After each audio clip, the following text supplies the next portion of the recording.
നല്ല പടം, നല്ല തിയേറ്ററിൽ വന്ന് തന്നെ കാണും. നല്ലൊരു ഫാമിലി ചിത്രമാണ്. ഫാമിലി ചിത്രം എന്ന് പറഞ്ഞിട്ട് ബാക്കി എല്ലാവർക്കും, എല്ലാ പ്രായക്കാർക്കും, എല്ലാവരും ആൾക്കാർക്കും കോമഡി വർക്കൗട്ടായിരുന്നു, സെന്റിമെൻറ്റ്സ് വർക്കൗട്ടായിരുന്നു, എല്ലാം ഫൈറ്റ് വർക്കൗട്ടായിരുന്നു, ഒരുപാട്ടിൻ്റെ നല്ലൊരു പെർഫോമൻസ് ആയിരുന്നു. എല്ലാവരും നന്നായിരുന്നു. അതിൽ ഓരോ ആക്ടർ നമുക്ക് കുറച്ച് കാണാൻ പറ്റും. എല്ലാവരും നന്നായി പെർഫോം ചെയ്തു.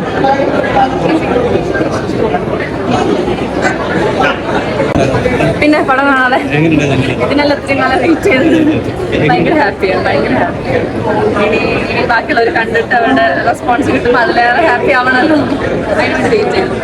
ഫസ്റ്റ് ടൈം ഇങ്ങനെ സ്ക്രീനിൽ ഇങ്ങനെ കാണുമ്പോൾ നമ്മൾ ഈഗർലി വെയിറ്റ് ചെയ്തിട്ടില്ലോ ഈ എപ്പോഴും എന്നെ വരുന്നതാണ്. ആ ഒരു മൊമെന്റ് ഭയങ്കര നല്ലതായിരുന്നു. എന്താ പറയുക, ഭയങ്കര നമ്മൾ സ്റ്റാർട്ടിങ്ങിൽ ഇങ്ങനെ വരുന്നതും അതിന് നല്ലൊരു ടീമിൻ്റെ കൂടെ വർക്ക് ചെയ്യാൻ പറ്റുന്നതും ഭയങ്കര കംഫർട്ടബിൾ ആയിട്ട് വർക്ക് ചെയ്യാൻ പറ്റുന്നതും അതൊക്കെ നടന്നൊരു സിനിമയാണ്. ഭയങ്കര എല്ലാവരും കണ്ടിട്ട് അഭിപ്രായം. സിനിമ കണ്ടിരുന്നോ? സിനിമ കണ്ടിരുന്നോ? ഞാൻ കണ്ടല്ലോ.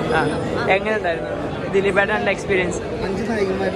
ദിലീപേട്ടനായിട്ടുള്ള എക്സ്പീരിയൻസ് എങ്ങനെ ഉണ്ടായിരുന്നു? നല്ല എക്സ്പീരിയൻസ് ആയിരുന്നു. നല്ല അടിപൊളി എക്സ്പീരിയൻസ്. ആദ്യത്തെ പടത്തിൽ തന്നെ ദിലീപേട്ടൻ്റെ കൂടെ വരാൻ പറ്റിയത് വലിയ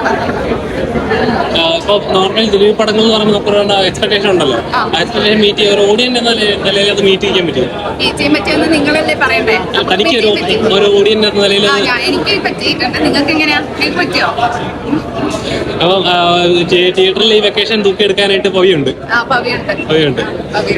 എല്ലാവരും അടുത്ത വരുന്ന ദിവസങ്ങളിലൊക്കെ തിയേറ്ററിൽ എല്ലാവരും പോയി കാണാം.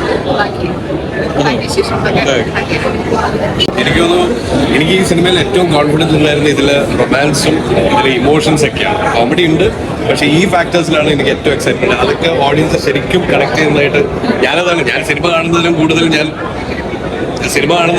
ഞാൻ ആളുകളുടെ റിയാക്ഷനും ആളുകൾ ഫോൺ ചെക്ക് ചെയ്യുന്നുണ്ടോ ഇങ്ങനെയുള്ള കാര്യങ്ങളാണ് നോക്കുന്നത്. അപ്പൊ ആ കാര്യത്തിൽ ഞാൻ വളരെ ഹാപ്പിയാണ്. ലാസ്റ്റിലോട്ടൊക്കെ ആയപ്പോഴും ശരിക്കും പിൻ ഡ്രോപ്പ് സൈലൻസ് ആയിരുന്നു ആ ക്ലൈമാക്സിന്റെ സമയമൊക്കെ ആയപ്പോഴും. വളരെ സന്തോഷമുള്ള ഒരു കാര്യം.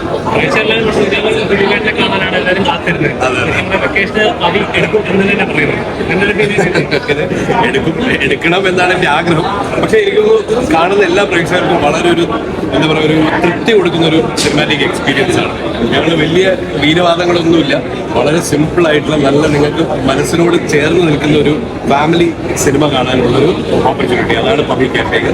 എല്ലാവരും തീർച്ചയായിട്ടും ഈ വെക്കേഷൻ സമയത്ത് കാണാൻ പറ്റിയൊരു സിനിമയാണ്. തീർച്ചയായിട്ടും വരിക, എല്ലാവർക്കും ഇഷ്ടപ്പെടും. സിനിമ നന്നായിട്ടുണ്ട്. ദിലീപിൻ്റെ പിക്ചർ, കാരണം ദിലീപിൻ്റെ മുൻകാലങ്ങളിലുള്ള കഥാപാത്രങ്ങളൊക്കെ നമുക്ക് ഓർമ്മയുണ്ട്. ധൈര്യപൂർവ്വം വന്ന് കാണാം. ഫാമിലിയായിട്ട് തന്നെ വന്ന് കാണണം. കാരണം ചിരിക്കാനുണ്ട്, പാട്ടുണ്ട്, ആക്ഷൻ ഉണ്ട്. അതായത് ധൈര്യപൂർവ്വം വരിക, തിയേറ്ററിൽ വന്ന് കാണണം. പെർഫോമൻസ് ഒക്കെ എങ്ങനെ ഉണ്ടായിരുന്നു? പെർഫോമൻസ് അടിപൊളി. പിന്നെ ഡയറക്ഷൻ വിനീത് കുമാറാണ്. അദ്ദേഹം ഒരു നടൻ തന്നെയല്ല, ചെറുതിലെ നടനായിട്ട് വന്നാണെങ്കിൽ കംപ്ലീറ്റ് സിനിമയെ കുറിച്ച് അരിച്ചവർക്ക് ഏലം സെർച്ച് ചെയ്തിട്ടാണ് ഈ പടം ദിലീപിനെ വെച്ച് എടുത്തേക്കുന്നത്. ഏലം ദിലീപ് പ്രൊഡ്യൂസറും ആണ്. ദിലീപ് നന്നായിട്ട് അഭിനയിച്ചിട്ടുണ്ട്. ഏലം ധൈര്യപൂർവ്വം കാണാൻ. ഒരു പറക്കുന്തളി കാണുന്ന ഒരു വൈബ്. പറക്കുന്തളിയോ പോലെയല്ല, ഇത് വേറെ വ്യത്യസ്തമായിട്ടുള്ള ഇല്ല. അത് രണ്ട് സുഹൃത്തുക്കളും പിന്നെ ദിലീപിന്റെ അതായത് ഒരേ ജീവിതത്തിൽ ഉണ്ടാകുന്ന ഒരു ചെറുപ്പക്കാരന് സംഭവിക്കാവുന്ന സംഭവവാസങ്ങളൊക്കെ ഇതിലൂടെ ചിത്രീകരിച്ച് കാണിച്ചിട്ടുണ്ട്. ധൈര്യപൂർവ്വം കാണാം. നമുക്ക് ദിലീപ് നമുക്ക് നടന എങ്ങനെ കാണാൻ വേണ്ടി ഇപ്പോഴത്തെ പടം പരിഹരിച്ച് അതേപോലെ എല്ലാം ഉൾക്കൊണ്ടിട്ടുണ്ട് ഈ പടം. ധൈര്യപൂർവ്വം കാണാം.